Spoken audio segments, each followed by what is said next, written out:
The content of this podcast is provided for general informational purposes only and is not intended as, nor should it be considered a substitute for professional medical advice. Sweaty and pissed. Menopause makes me sweaty and pissed. Welcome, Sweaty and Pissed listeners. This is Karen Nickel in for Sweaty and Pissed, Menopause and More. I am a family nurse practitioner, and I am pleased to have with me today Alexandra Perrignon. She goes by Alex, and she is a family nurse practitioner and a psychiatric nurse practitioner. She is double boarded, and she is here today to talk to us about drinking during COVID. So I think this has been a well-known problem, and I just wanted to talk to her about how do you identify the problem, what you could do about the problem, what are some of the triggers that will set things in motion for you. So I do want to start with just some statistics that we have in terms of sales of alcohol during COVID. And according to Nielsen's market data, total alcohol sales outside of bars and restaurants, so, package stores, liquor stores, online, so on, have surged roughly 24% during the pandemic. They have found that sales of spirits with higher alcohol content rose even faster, at a more than 27% increase over the last year. And according to Forbes magazine, as the coronavirus began spreading across the U.S. earlier this year, total e-commerce alcohol sales experienced 10 years of growth in just 3 months' time. That's during March, April, and May. 10 years of growth in 3 months, the first 3 months of COVID. Online sales of alcohol in the U.S. are expected to grow by more than 80% this year. U.S. alcohol e-commerce sales were $5.6 billion in 2020, and that's up from roughly $3 billion last year. And factors that make purchasing alcohol more easily during COVID include new apps that allow us to purchase alcohol, online alcohol purchasing, and alcohol delivery provided by restaurants and bars. So the access has become much, much easier during COVID. Since we can't go to the bars, they bring it to you. So that's been part of our problem. So, Alex, I would like to know what some of the triggers are that would lead us to drink more during this pandemic. Well, there've certainly been so many. Mm-hmm. I mean, they all center around emotional, physical, economical events that have been unprecedented for all of us before this time. I think about mothers stuck at home with children and how stressful that would be. And I was just thinking, as you were talking about John Lennon talking about mother's little helper, which then was Valium, but now it could just as easily and more accessibly be alcohol. And more acceptable, too. Yeah, and also supported often by your friends, which isn't always a good thing. And, it's all very well to say get new friends, but we love our friends and want to be around them. But there are some friends that would be wanting you to be drinking with them because it always feels better to drink with somebody else, particularly if that one friend feels like she really wants a drink, it's going to make her feel better if you have one too. But then the vicious cycle can keep going. Mm-hmm. And I think for starters, I would start with no daytime drinking.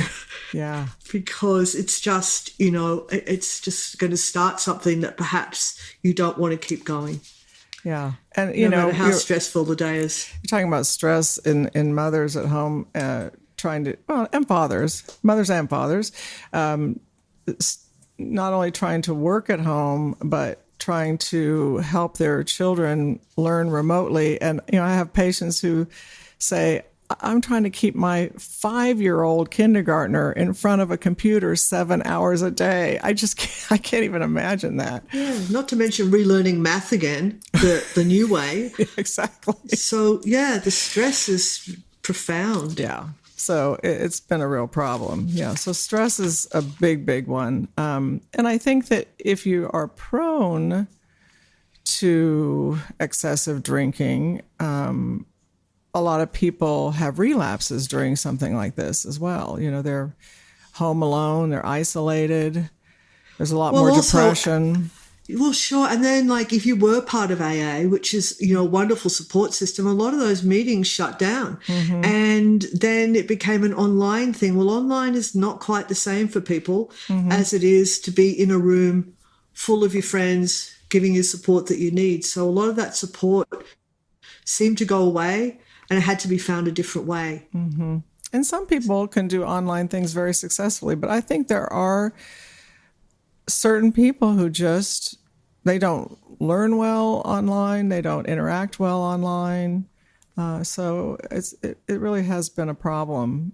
I think people are getting better. Like in the beginning, when you were talking about the beginning of those liquor sales, that was a time when things weren't determined yet, things weren't figured out yet. AA meetings were just floundering. There were many months before we moved on to find a new kind of normal where people now have adapted much better to what we're doing, whether it's groups online, you know, certainly telehealth has changed dramatically. Right. And people who couldn't do it now seem to be able to do it. Right. Well, that's another point is another way people have reached out is they have cocktail parties online. So again, sort of the encouraging the drinking is, you know, we often schedule Zoom cocktail parties. It's a really popular thing to do. So I think that's also been part of the drinking increase. Well, you don't have to have alcohol in your cocktail. You could have a mocktail, and you don't even actually have to tell people that's what's in it. I remember when my kids were in college, I would, in Australia, I'd encourage them. I go, when they say, you know, everyone drank so much, you just say, well, carry a Coke around and say you've got rum in it. Then I was going to know what's in it. That's true. So, yeah, it's like, you know, here's my drink. So put it in a nice glass. And yeah, exactly. Yeah, you can fool everybody. Yeah. You know, it also would be helpful, I think, to our listeners to talk about what constitutes excessive alcohol use, because I think that's not always clear. How much is too much in terms of not only your psychological well-being, but your overall health.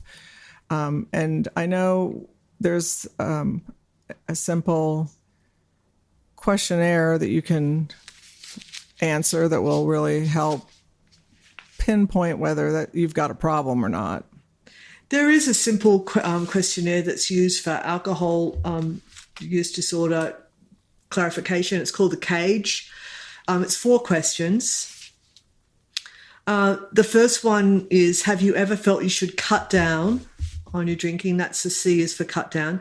Have people annoyed you by criticizing your drinking? A for annoyed. Have you ever felt bad or guilty about your drinking? And the 4th one is, have you ever had a drink first thing in the morning to steady your nerves or get rid of a hangover as an eye opener? E for eye opener. So that's just 4 simple questions. And if you have 2 or 3 yeses to that, then that indicates heavy alcohol use or, you know, an alcohol use disorder. That's a pretty clear little questionnaire that would, you know, put it right out there. If you scored 1, that's a little different than scoring a 2. Have you ever felt you should cut down? You know, if that was your only 1, then okay, then you could just cut down and there you go. You'll start to feel a bit better. But if you say yes to a lot of those, it's an indication that there's too much drinking going on. Yeah, and alcohol use disorder, it typically means someone has a physical dependence on the alcohol. And if they stop drinking, their heart rate will go up. They'll feel anxious. They get tremors. They may have nausea, sweaty. Yeah. I mean, you have physical seizures. Bad. It's really bad. Yeah. So you have physical manifestation and symptoms if you stop drinking. That's a really good sign as to whether or not you are in the category of having alcohol overuse syndrome. So Absolutely. And honestly, sometimes you really do need support beyond yourself. I mean, of course, AA can be helpful to a lot of people, but you really often need a medical provider to help you with certain medications that could help you feel better. And there are some medications out there that can significantly change your response to alcohol and your desire to want to drink as much. So it's worthwhile discussing it. yeah, for sure. If you have a lot of trouble with it. Yeah, and in terms of if our listeners want to know, well, how many drinks can I drink without it being excessive?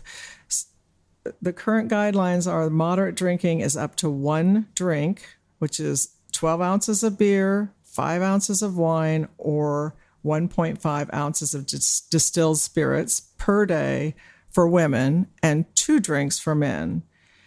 High-risk drinking for women is the consumption of 4 or more drinks on any day, or 8 or more drinks during the week, for a whole week. High-risk drinking for men is 5 or more drinks on any day, or 15 or more drinks per week. And binge drinking is defined as for women as consuming 4 or more drinks in about 2 hours, or 5 or more drinks for men. And, this guideline or these recommendations or criteria seem unfair because it's less for women than men, but women really metabolize alcohol less efficiently than men do.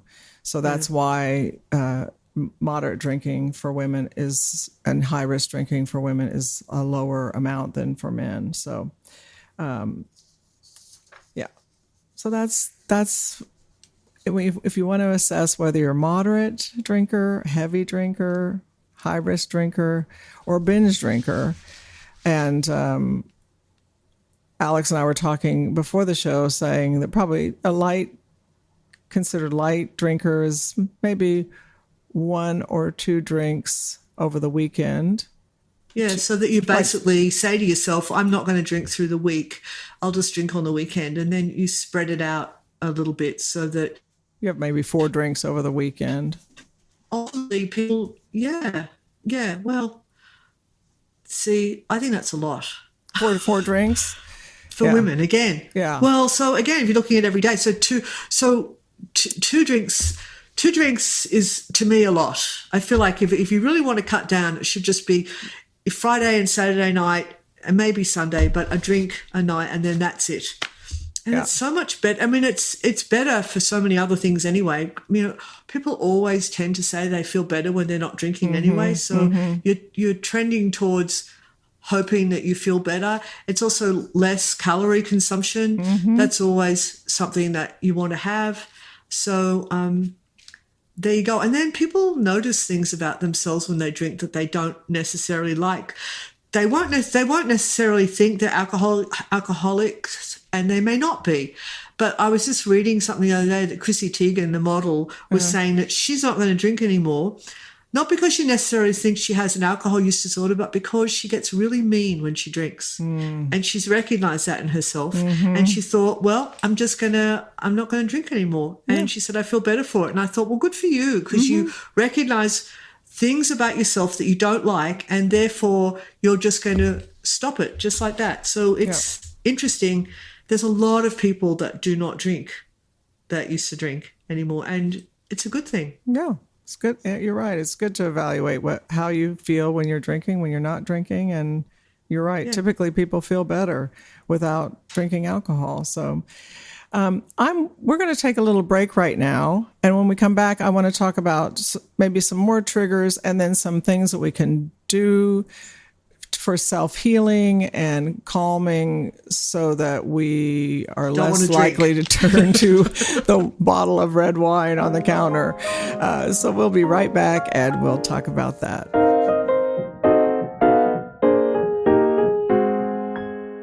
Okay, Sweaty and Pissed listeners, for you women out there especially, I'm old enough that I remember going to the little department store in my hometown in the middle of Kansas and going to buy my bras, and there was a woman in the lingerie section who usually was an elderly woman. I say that now as an elderly woman, but who would help you fit a bra. And it was extremely embarrassing for me anyway.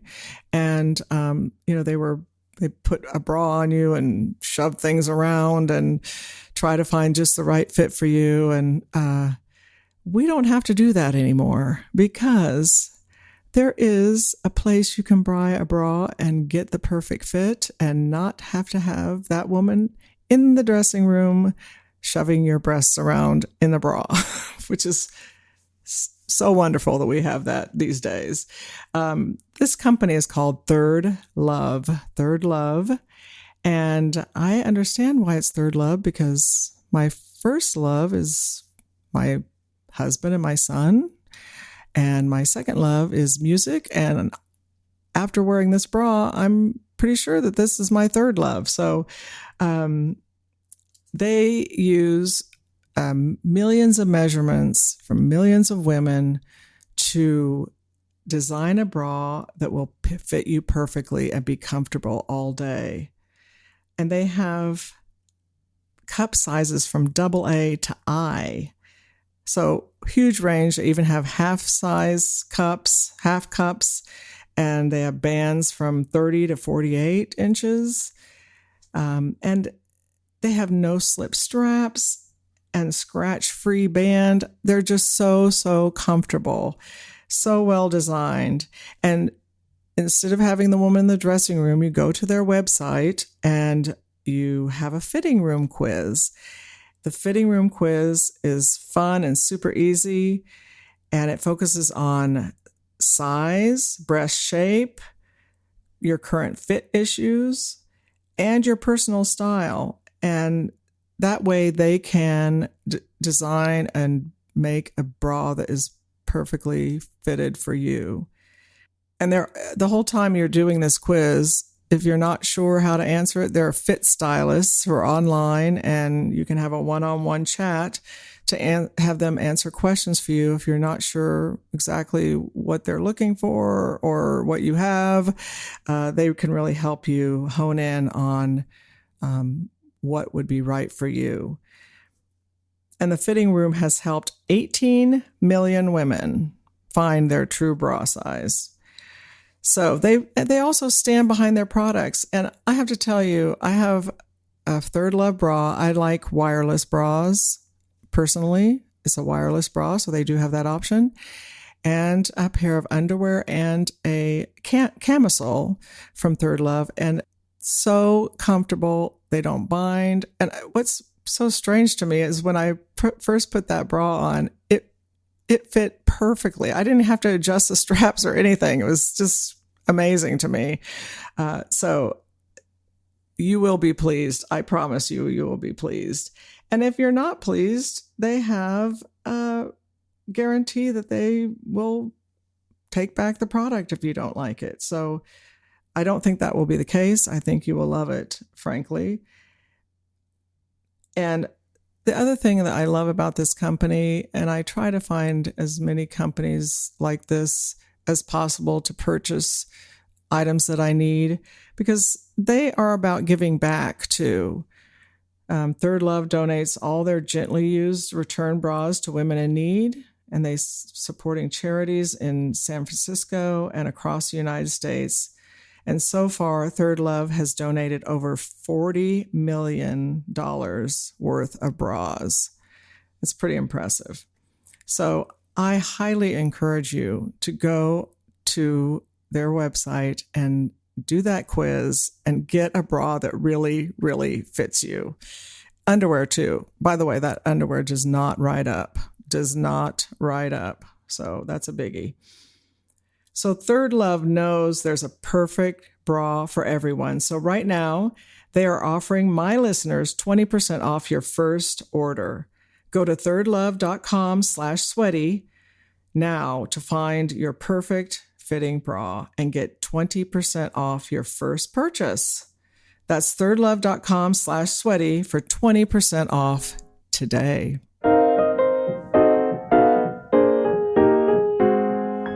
I want to talk to you about Green Chef. Green Chef is the first USDA organic meal kit company, and they make eating well easy, affordable, lots of choices. They have keto, paleo, vegan, vegetarian meal plans. They have it. Whatever you need, they have it. There's such a large range of recipes. You'll find something that you'll just love, love, love, and you'll discover new recipes that you love. It's really an easy way to enjoy delicious home-cooked meals. The clean ingredients come pre-measured, perfectly portioned, and mostly prepped, so you don't spend a lot of time to make a wonderful, wonderful meal. And you know how many people are eating a keto diet? I have so many patients who eat a keto diet, and to get a keto meal plan, it's there for you. It's tasty and so delicious and keto. The other thing about Green Chef is their vegan and vegetarian meals are high in plant proteins. And that's really important in terms of your overall health, to make sure you're getting enough protein, especially if you're a vegan or vegetarian.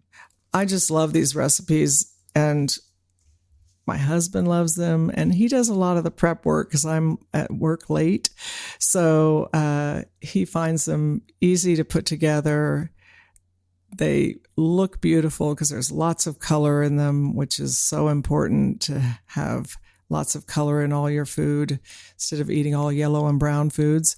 And so you will have an easy, delicious, well-balanced meal and take very little time to do it. So I encourage you to go to Green Chef and just try them out.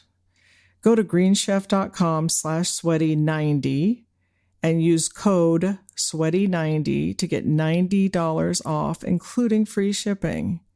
It's a great, great offer. Go to greenchef.com/sweaty90 and use code sweaty90 to get $90 off, including free shipping. It is the #1 meal kit for eating well. So please give it a try. You won't regret it.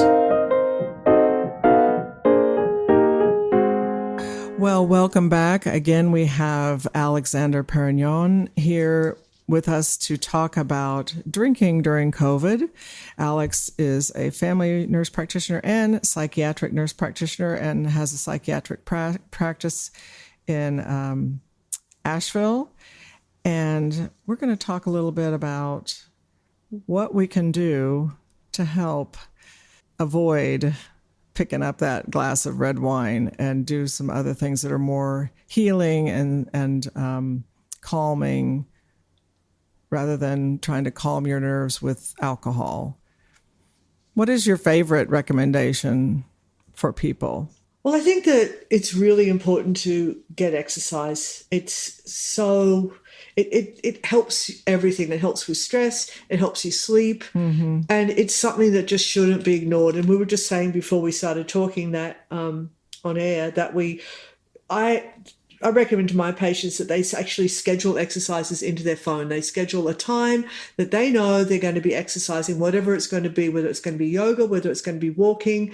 I do think people need to get outside and get sunlight. There is so much to be said for being outside in nature and breathing the air outside. It's freezing and cold, so cold right now, but we were just saying as well, there's no such thing as bad weather, just bad clothes. Get warm, get out there, and try and walk about a half an hour every day. If you've got kids, take the kids out with you. The kids would love it, but it's so important to schedule exercise and to do it, which, helps with everything. Eat well, avoid excess caffeine, because drinking too much coffee, even coffee's got such a long half-life that even if you had your last cup at 2:00 in the afternoon, that's in essence like having a quarter of a cup before you go to sleep at 10:00 at night. Mm-hmm. So all of that stuff can also, if you're sensitive to caffeine, that can disrupt your sleep. Avoid vaping, avoid tobacco, don't smoke more, limit screen time. And I've got a favorite bath. Do you have a favorite bath that you ever do? Well, I don't have a bathtub in my house. Oh, no. That's really unfortunate. Well, what a shame. I don't have there's nothing I can say about that Except what's I'm wrong sorry. with me? Come over to my what's house. What's wrong with you? I can say come to my house. Yes. But baths are wonderful. For those of you that have a bath, Epsom salt, a very inexpensive de-stress bath is 2 cups of Epsom salt, half a cup of sodium bicarb. Epsom salt is for magnesium, which does get into your body. It's very relaxing. Sodium bicarb is alkaline, and it's a naturally occurring salt, which helps skin and it's soothing. And then, of course, add to that lavender oil drops. Very relaxing. Yes. So without a bath, you could just put lavender oil on after a shower, and that's very relaxing. Yeah, and I that would really help with sleep. And I know a lot of people drink because they say it helps them sleep better, but they may fall asleep more quickly, but it really disturbs sleep. It does just the opposite. I know, it's funny, isn't it? Yeah. So there are probably some better methods to help with sleep other than slamming down a couple drinks. So, and we've talked about that on other shows about things you can do to help with going to and staying asleep. So it's the umbrella for everything. I mean, we have to get good sleep. It is. Dimming lights in the evening is not only good for you, but good for your kids too, because that input of bright light is very bad for your body to get into the stage of calming down and going to sleep. If you're going to take melatonin, take it when the sun goes down. Don't take it before you go to sleep. Yeah. Because that's the best time to take it in low doses. Yeah, that's true. Good point. Yeah. Usually we recommend about 3 milligrams for most people. Yeah. So, the other thing that I think is important in terms of de-stressing so you can avoid using alcohol to de-stress is this has been a difficult year. This has been very difficult for everyone. And I think it's so important to give yourself some grace and some forgiveness that sometimes we just can't do everything. We just can't do everything perfectly in normal life, and especially during COVID. And we've been asked to do so much during COVID-19 pandemic that the expectation is that we should be able to do all that. And there's just times that you can't do that, and give yourself some grace and forgiveness that it's okay if you don't do your job perfectly and teach your kids and help them learn online and try to take care of elderly parents who you can't see if they're in a assisted living or nursing facility. Just be kind to yourself. Yes. Yeah, be kind to yourself. Yeah. Some acceptance that what you're doing is enough. Yeah, it's enough. It's Yeah. enough. I think that's a big thing, really big thing. Do you have any other calming or soothing or tips to help avoid running to the bottle? Yeah, I think, we talked briefly before about tapping. Oh, yeah. It doesn't really take that long to explain tapping, and you can certainly look it up online and have it explained better than I can explain it in a few minutes. But a tapping technique is based on Chinese Meridian points. I think it came about in the early 80s, so it kind of married Chinese points and modern psychology together to realize that if you tap these certain points on your body, it really does lower cortisol levels, so therefore lower stress levels. Taps into the amygdala in your brain, which is the first response of fear and stress. It goes right to your amygdala, which in PTSD, that's the other thing we haven't talked about is PTSD and COVID, because that, again, ties into this. But tapping is definitely something that you can do in the car. You can do it when you come home. You can do it before you go to sleep. And it doesn't take that long. It's just got a few. You start off with a karate chop on the side of your hand, doing it about 5 times, taking a deep breath. and saying, I accept, say, for instance, if what you were going to say was, I'm so stressed about COVID, I'm stressed about getting sick. So you just basically, it's a statement of acceptance that you're not making a positive affirmation at all. You're actually making a statement of acceptance of, I'm really stressed. So you do this karate chop on the side of your hand 5 times, and then you go on to do the points that are involved with tapping. And the points are your eyebrow near your eye. You tap that like 4 times. I'm doing it now as I look at you. You do the side of your eye 4 times. You do under your eye 4 or 5 times.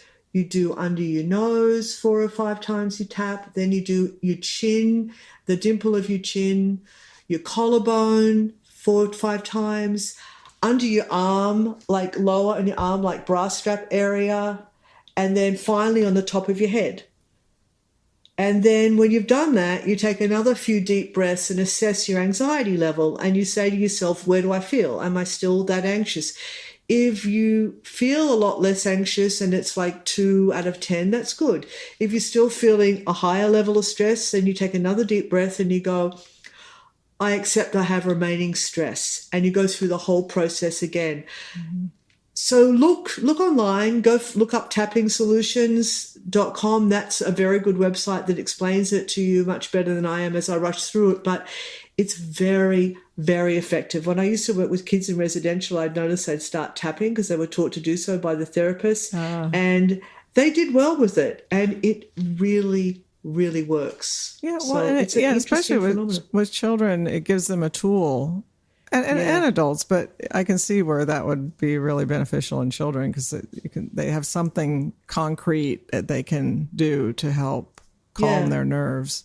And I would watch them cross their arms across their chest and do tapping the collarbone alternatively. And so that was giving themselves a hug and at the same time tapping. So it's a really comforting technique that when you learn how to do it, it's not that difficult to, if you can manage your stress with different techniques, and you won't want to head for that glass of wine or beer. And you know what? I remember once Craig Ferguson, the late night talk show host, he said something that's always stuck with me because he had a problem with alcohol and he's been sober for many years. But I remember him saying, as simplistic as it sounds, that the urge, the craving to have the drink, if you just know that it's whether you have it or not, the craving is going to go away.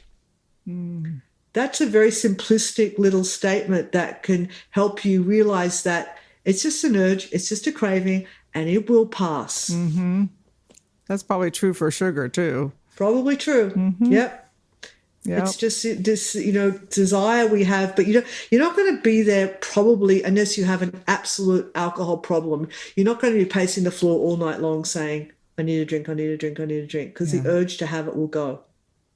Good. That's a good, tapping will, the time you take to tap will probably let the urge go by.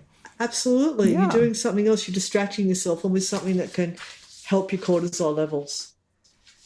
Yeah. So, and besides the psychological impacts of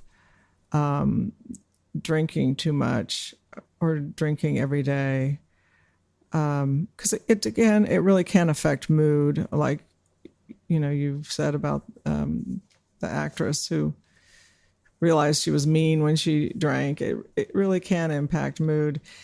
It does have a lot of other negative physical impacts on our body, so including suppressing our immune system, and that's the last thing we need during COVID, is to suppress our immune system.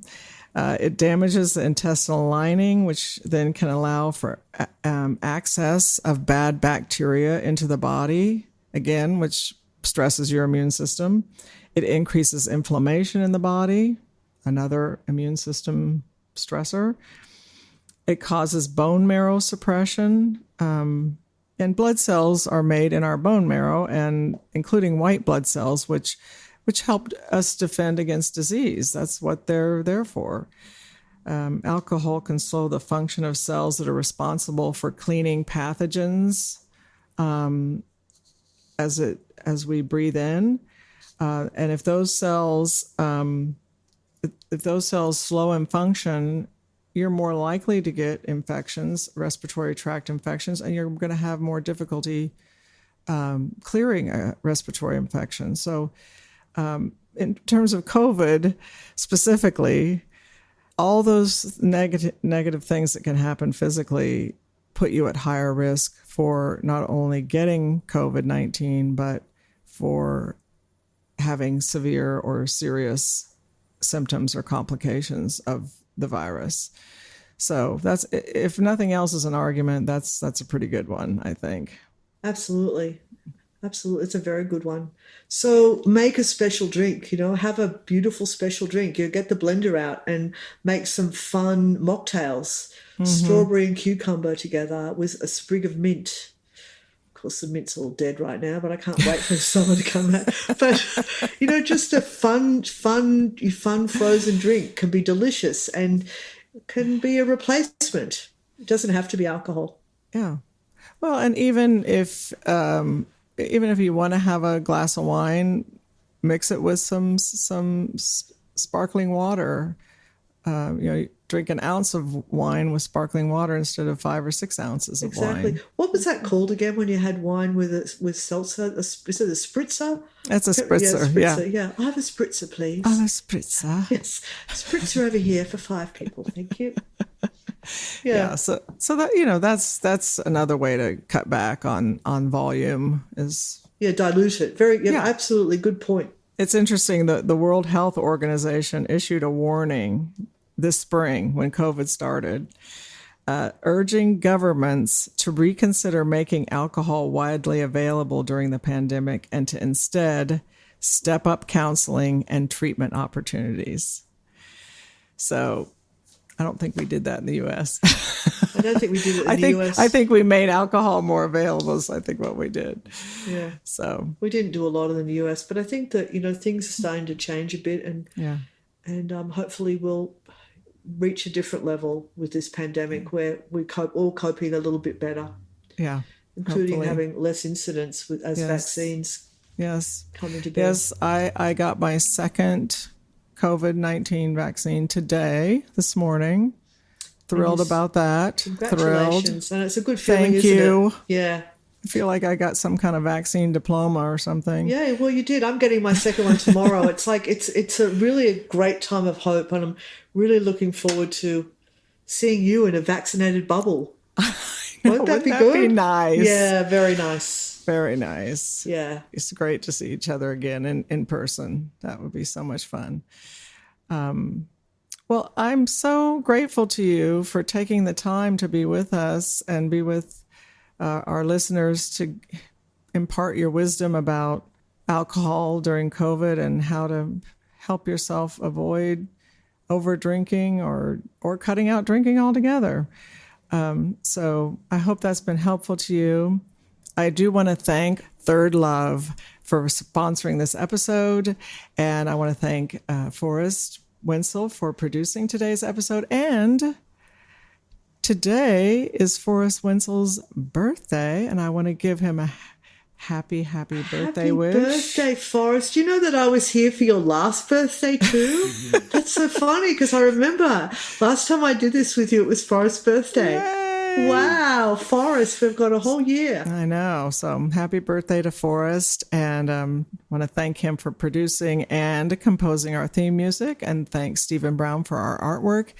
And many, many, many thanks to you, Alex Perrignon, for being with us today and helping our listeners work through our alcohol consumption during COVID. Thank you so much. My pleasure. And you can come to my house anytime to have a bath. Anytime you like. I'll fill it with Epsom salts and lavender oil. Thank you. You'll have it waiting. I will. With a mocktail. Take care, everyone. Be safe, stay well, and we will see you soon.